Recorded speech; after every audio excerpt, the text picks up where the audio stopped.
Baiklah, kita masuk sekarang ke bab 3 pengelolaan sumber daya alam di Indonesia. Ada baiknya kita mulai materi ini dengan lafaz basmalah. Bismillahirrahmanirrahim. Sekarang kita lanjutkan sumber daya alam di Indonesia. Tapi bahasanya di sini pengelolaan. Sumber daya alam adalah unsur-unsur lingkungan alam yang diperlukan manusia untuk memenuhi kebutuhan serta meningkatkan kesejahteraan hidupnya. Berbagai macam sumber daya alam tersedia di sekitar manusia. Tinggi rendahnya penghargaan terhadap suatu sumber daya tergantung dari kebutuhan orang yang memerlukannya. Kegunaan sumber daya alam ditentukan oleh kebutuhan manusia ditambah dengan kemauan dan kemampuan manusia untuk mengusahakannya. Sumber daya ada karena manusia dengan segala kebutuhannya. Sekarang kita bahas tentang pengelompokan sumber daya alam.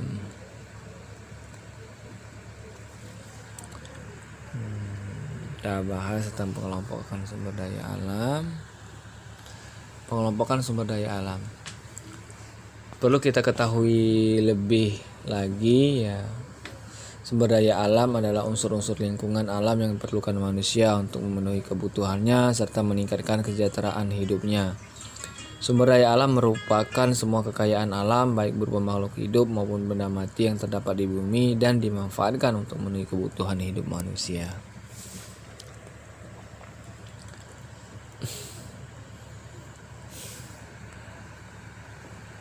Adapun sumber daya alam dibedakan menjadi beberapa macam sebagai berikut. 1. Berdasarkan kemungkinan pemulihannya.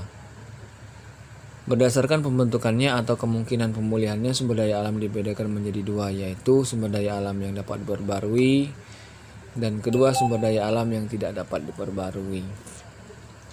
Sumber daya alam yang dapat diperbarui yaitu sumber daya alam yang jika digunakan secara terus-menerus maka dalam jangka waktu tertentu akan kembali seperti sedia kala dan bisa digunakan lagi untuk diambil manfaatnya.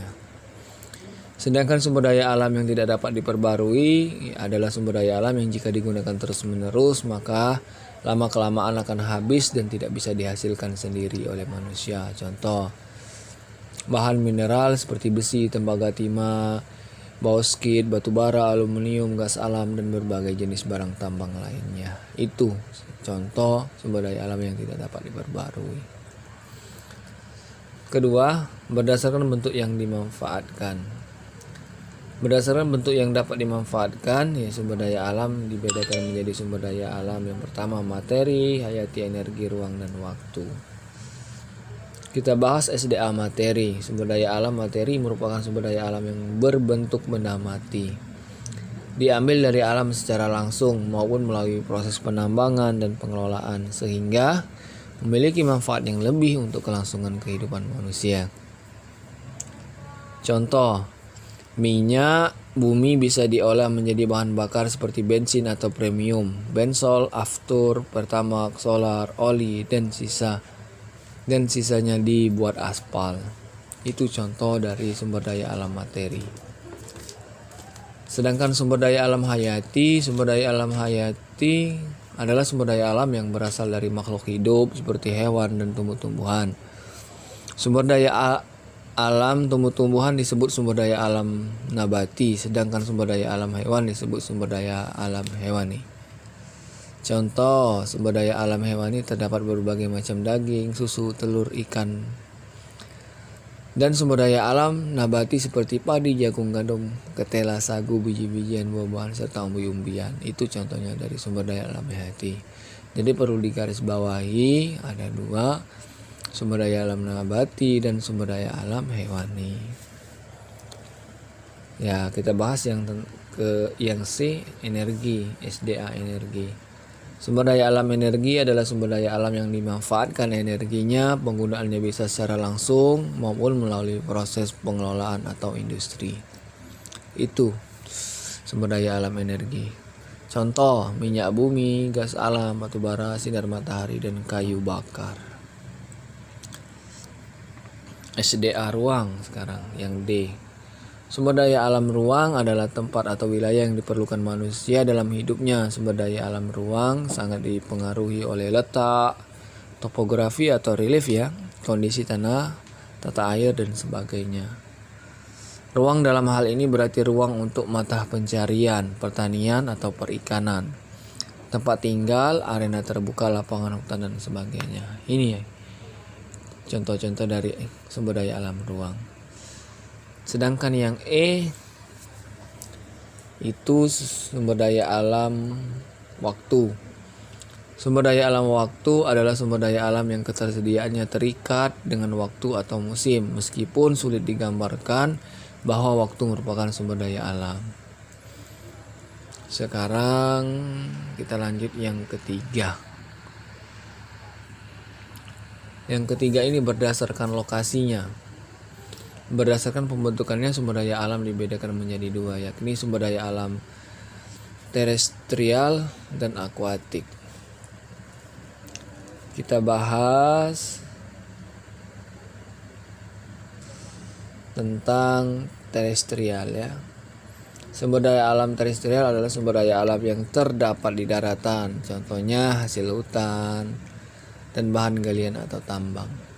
Sedangkan sumber daya alam akuatik, sumber daya alam yang terdapat di wilayah perairan, contohnya ikan, rumput, terumbu karang, dan energi gelombang.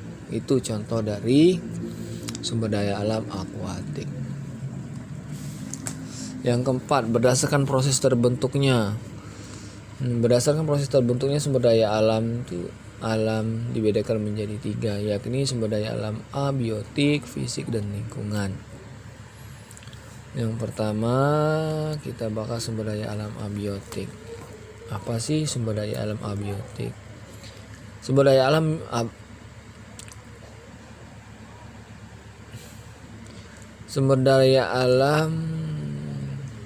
bentar ya. SDA sumber daya alam ini bisa dibahasakan dengan sumber daya alam biotik. Bukan abiotik, ini salah tulisan ya, mohon maaf. Di sini sumber daya alam biotik. Jadi sumber daya alam biotik itu adalah sumber daya alam yang terbentuk karena adanya proses kehidupan seperti tumbuh dan berkembang biak, misalnya tumbuh-tumbuhan dan hewan. Sumber daya alam fisik. Sumber daya alam fisik adalah sumber daya alam yang terbentuk karena adanya proses fisik dan kekuatan alam, misalnya tanah, air, udara, dan barang-barang tambang. Ini sumber daya alam fisik. Sedangkan sumber daya alam lingkungan. Sumber daya alam lingkungan adalah perpaduan antara sumber daya alam fisik dan sumber daya alam biotik yang bisa membentuk lingkungan tertentu, misalnya lingkungan pegunungan, lembah, pantai, gunung berapi, dan panorama alam yang lainnya. Ini sumber daya lingkungan. Kita lanjut sekarang tentang kehutanan. Itu kalau pengertian hutan ini adalah sudah ada di PowerPoint. Hutan merupakan suatu wilayah yang menjadi tempat tumbuhnya pohon-pohon yang jenis tanamannya yang lain. Potensi sumber daya hutan bisa berupa kayu dan non-kayu. Kalau kayu itu adalah potensi hutan yang berupa kayu banyak dimanfaatkan sebagai bahan bangunan, bahan baku kertas, bahan baku industri mebel dan lain sebagainya. Sedangkan non-kayu, beberapa hasil hutan non-kayu antara lain madu, buah-buahan, jamur, damar, rotan, sagu, sutra, dan sebagainya. Sekarang kita masuk ke pertambangan.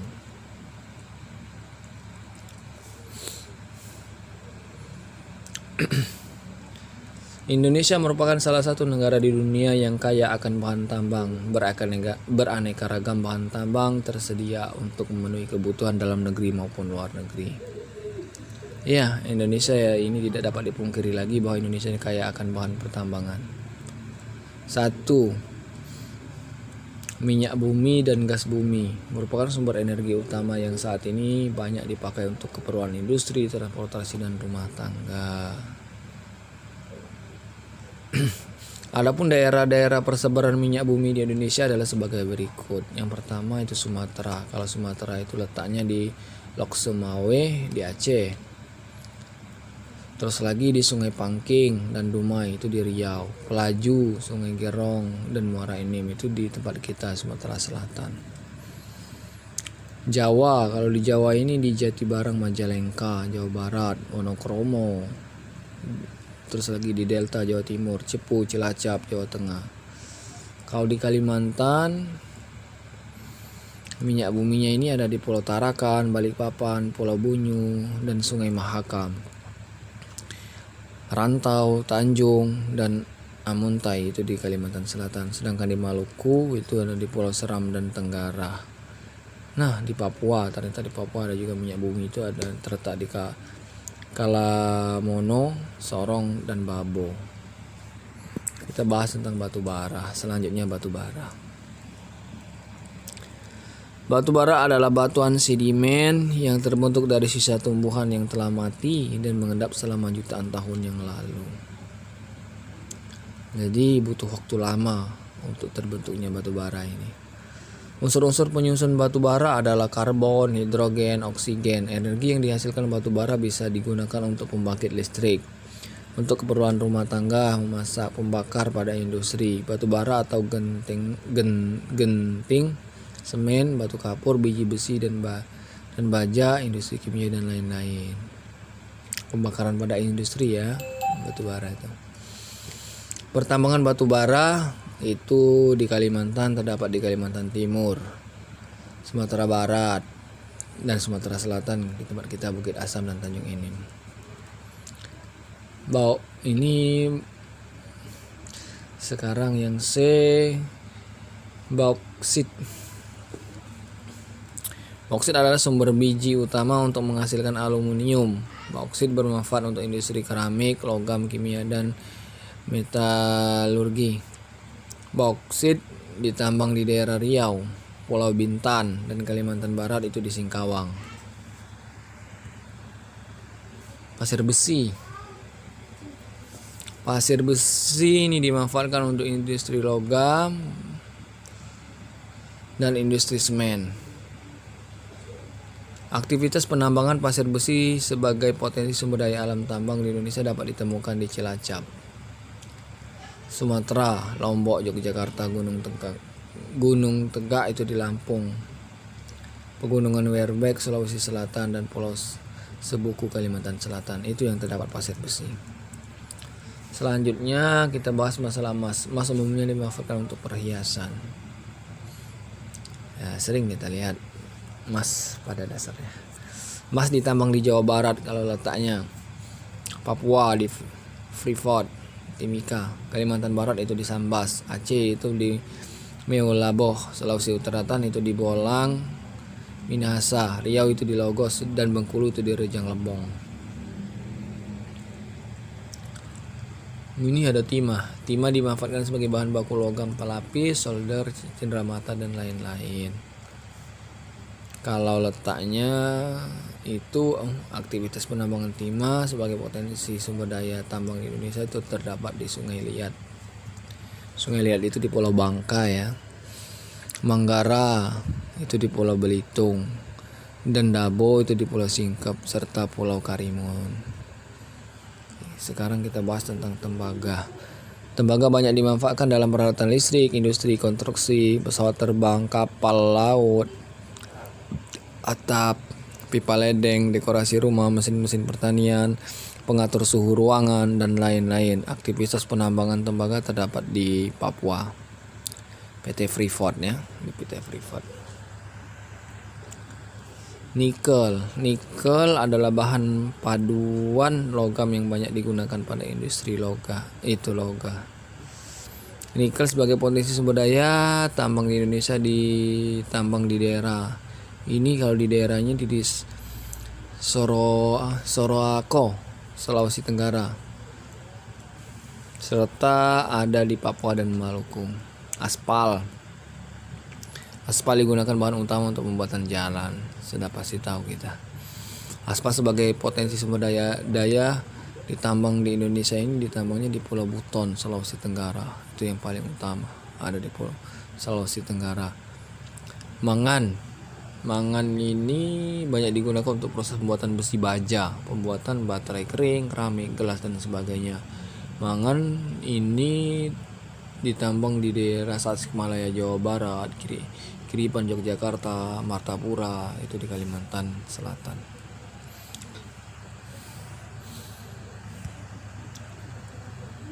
Belerang. Apa ini belerang? Marmer jadi. Belerang sebagai potensi sumber daya tambang di Indonesia banyak ditemukan di Gunung Welirang, Jawa Timur, dan Gunung Patuha, Jawa Barat. Ini kalau belerang. Belerang itu juga bisa digunakan untuk obat-obatan, obat kulit. Itu pada dasarnya. Karena saya juga sudah pernah beli. Ya, waktu ke Bandung. Itu ke Kawah Putih. Di situ ada orang-orang yang jualan belerang, banyak juga belerangnya di Kawah Putih. Lanjut kita marmer. Marmer terbentuk dari proses melihan batu gaping atau batu kapur. Suhu dan tekanan bekerja pada batu gaping karena adanya tenaga endogen atau tenaga dari dalam bumi. Marmer banyak digunakan untuk seni pahat, patung, meja, dinding, lantai rumah dan lain-lain. Marmer ini terdapat di Tulungagung, Jawa Timur, Lampung dan Makassar. Sedangkan yang yodium ini digunakan sebagai bahan baku utama untuk larutan obat dalam alkohol, kesehatan, herbisida, industri desinfektan, serta digunakan dalam garam agar lebih sehat. Kalau ditambangnya ini di daerah Semarang, Jawa Tengah, dan Mojokerto, Jawa Timur. Kita bahas sekarang masalah yang D, kelautan, laut. Sumber daya alam laut adalah sumber daya alam yang berasal dari laut. Laut adalah salah satu bagian terbesar dari bumi. Laut merupakan daerah sepenuhnya dikelilingi oleh air sehingga hanya sedikit ekosistem yang ada di laut. Berikut ini 8 sumber daya alam di laut: garam, ikan, tumbuh-tumbuhan, terumbu karang, fosfat, ombak, pasang surut air laut, mutiara, plankton, minyak lepas pantai. Ini contoh-contohnya. Pariwisata, kita bahas sekarang lanjutan ke pariwisata.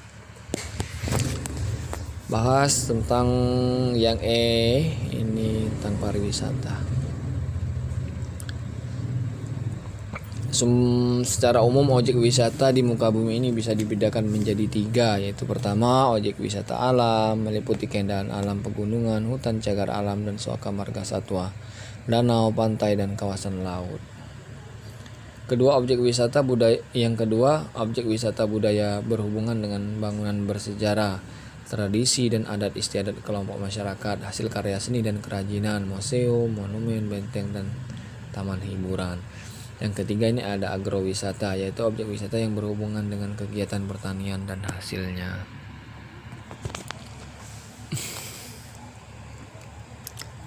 Nah, persebaran beberapa objek wisata yang ada di negara Indonesia sebagai berikut. Persebaran objek wisata di Pulau Sumatera ya antara lain Taman Nasional Gunung Lauser, Danau Laut Tawar, itu di Sumatera ya. Rantau Prapat, Danau Toba, Brastagi, Danau Maninjau, Danau Singkara, Benteng Fort de Koch, Lembah Anai, Danau Ranau, Suaka Alam Waikambas, Benteng benteng yang ada di Bengkulu ya, Benteng Melbronx. Sedangkan kalau di Jawa persebarannya itu di Jawa itu objek wisatanya banyak. Gunung Tangkuban Perahu, Maribaya, Pangandaran, Museum Geologi, Taman Mini Indonesia Indah, Ancol, Museum Satria Mandala, Museum Gajah, banyak dan sebagainya. Bali, objek wisata di Bali, Pantai Kuta, itu sudah pada tahu ya. Danau Batur, Kelungkung, itu salah satu contoh objek wisata yang ada di Bali. Kalimantan ini seperti Pantai Pasir Panjang, Danau Riam Kanan, Museum Lambung Mangkurat. Itu contoh-contohnya objek wisata yang ada di Kalimantan. Nusa Tenggara, kalau Nusa Tenggara ini Gunung Tambora, Taman Laut Gili Air, Taman Nasional Komodo, itu contoh-contohnya. Sekarang kita bahas masalah AMDAL. AMDAL. AMDAL itu analisis mengenai dampak lingkungan. AMDAL adalah suatu proses yang dipergunakan untuk memperkirakan dampak terhadap lingkungan oleh adanya atau oleh rencana kegiatan proyek yang bertujuan memastikan adanya masalah dampak lingkungan yang perlu dianalis pada tahap awal perencanaan dan perancangan proyek sebagai bahan pertimbangan bagi pembuat keputusan. Pengertian AMDAL, ya. Kalau pengertian AMDAL itu menurut peraturan pemerintah nomor 27 tahun 1999 itu diartikan sebagai ya kajian mengenai dampak besar dan penting untuk pengambilan keputusan suatu usaha dan atau kegiatan yang direncanakan pada lingkungan hidup yang diperlukan bagi proses pengambilan keputusan tentang penyelenggaraan usaha dan atau kegiatan, ya. Itu kalau menurut peraturan pemerintah nomor 27 tahun 1999. Nanti boleh ya, dicari pengertian AMDAL menurut peraturan pemerintah nomor 27 tahun 1999. Analisis dampak lingkungan hidup ini merupakan analisis yang meliputi berbagai faktor, yaitu faktor fisik, kimia, biologi, sosial ekonomi, dan sosial budaya yang dilakukan secara terintegrasi dan menyeluruh sehingga bisa menghasilkan, ya.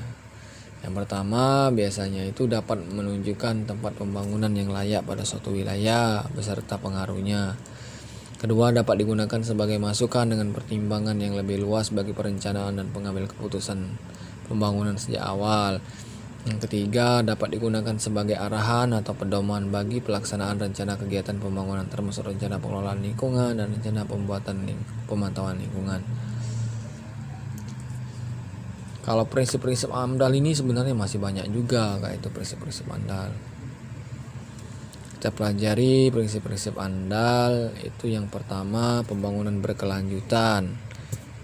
Terus lagi itu manusia bagaikan sebagai individu maupun kelompok dan sumber daya alam mempunyai daya dukung terbatas yang tidak bisa dilampaui.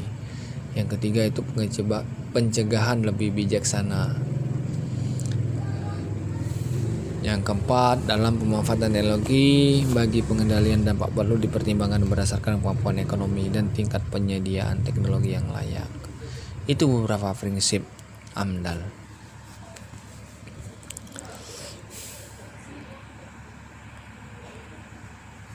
Ini kan tadi pengertian AMDAL.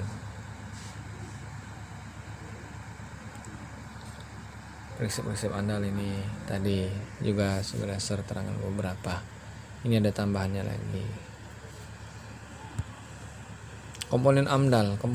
Komponen AMDAL terdiri dari studi proyek, laporan penelitian, pembuatan keputusan, persetujuan proyek, dan pemantauan proyek. Penerapan AMDAL. AMDAL harus dilakukan dengan dua macam cara sebagai berikut. Yang pertama, harus sesuai dengan undang-undang. Yang kedua, menjaga kualitas lingkungan. Itu penerapan AMDAL.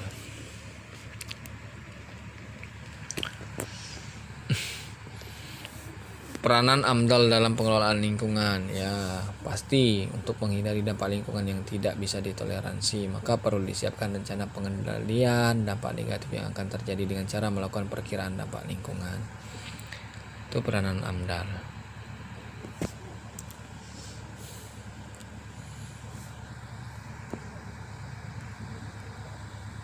Kegunaan AMDAL. AMDAL memiliki kegunaan bagi pemerintah, pemilik proyek, pemilik modal, masyarakat, peneliti, dan ilmuwan. Ini kegunaan AMDAL.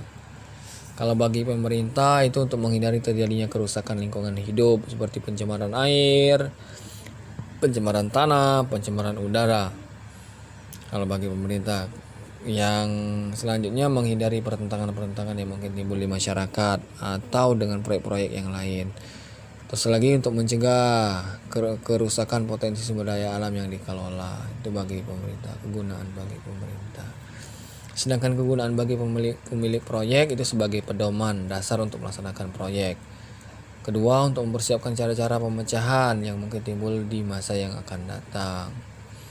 Yang ketiga, sebagai sumber informasi lingkungan seperti informasi sosial dan informasi budaya masyarakat. Itu kegunaan bagi pemilik proyek.